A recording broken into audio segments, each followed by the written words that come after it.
Assalamualaikum warahmatullahi wabarakatuh. Hai, saya Desti Sri Nadila. Di video ini saya akan menjelaskan mengenai anatomi tumbuhan berbunga. Untuk penjelasan lebih lanjut, yuk disimak penjelasan video berikut ini.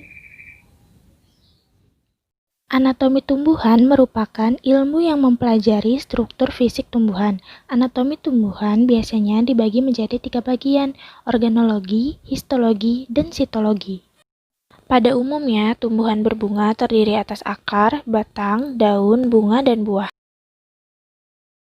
Akar biasanya terdapat di dalam tanah dengan arah tumbuh ke pusat bumi atau menuju air. Salah satu fungsi akar yaitu menyerap air dan garam mineral dari dalam tanah.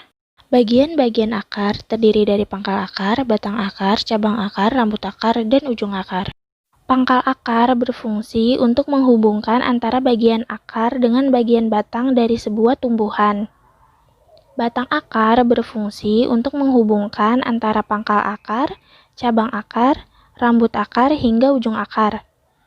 Cabang akar berfungsi untuk membentuk rambut-rambut akar baru dengan membentuk percabangan dalam sebuah akar tumbuhan. Selanjutnya, rambut akar. Rambut akar terdiri dari bulu halus bercabang-cabang yang tumbuh dari sel epidermis. Rambut akar ini merupakan bagian dari akar yang terbentuk akibat penonjolan sel-sel kulit luar dari akar. Rambut akar sendiri memiliki fungsi untuk memperluas daerah penyerapan air dan zat hara. Terakhir, ujung akar. Ujung akar merupakan bagian dari akar yang dilindungi oleh tudung akar. Ujung akar merupakan bagian dari akar yang paling muda, sehingga jaringannya masih aktif mengalami pertumbuhan.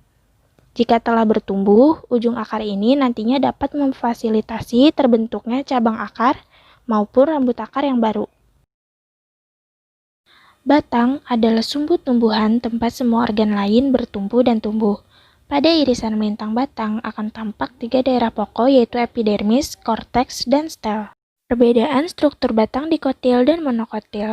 Perbedaannya terletak pada susunan berkas pembuluh dan terdapat kambium pada batang dikotil. Daun umumnya berwarna hijau karena mengandung klorofil. Daun berfungsi sebagai tempat fotosintesis dan alat pernapasan. Bagian-bagian daun. Bagian luar daun bernama kutikula. Fungsinya melindungi bagian dalam daun dari tekanan lingkungan eksternal. Selanjutnya, jaringan mesofil. Jaringan mesofil terbagi menjadi 2 bagian. Pertama, palisade sebagai tempat berlangsungnya fotosintesis. Kedua, mesofil spons atau bunga karang. Berfungsi menampung karbon dioksida yang digunakan untuk fotosintesis. Strukturnya berongga antar sel yang memudahkan terjadinya sirkulasi gas. Lalu, stomata berfungsi untuk pertukaran gas yang masuk dan keluar tubuh tumbuhan. Bunga adalah alat reproduksi seksual pada tumbuhan berbunga.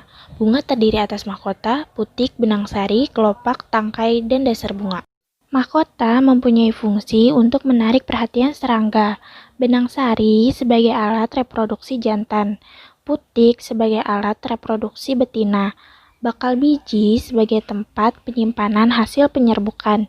Tangkai bunga berfungsi sebagai penopang bunga.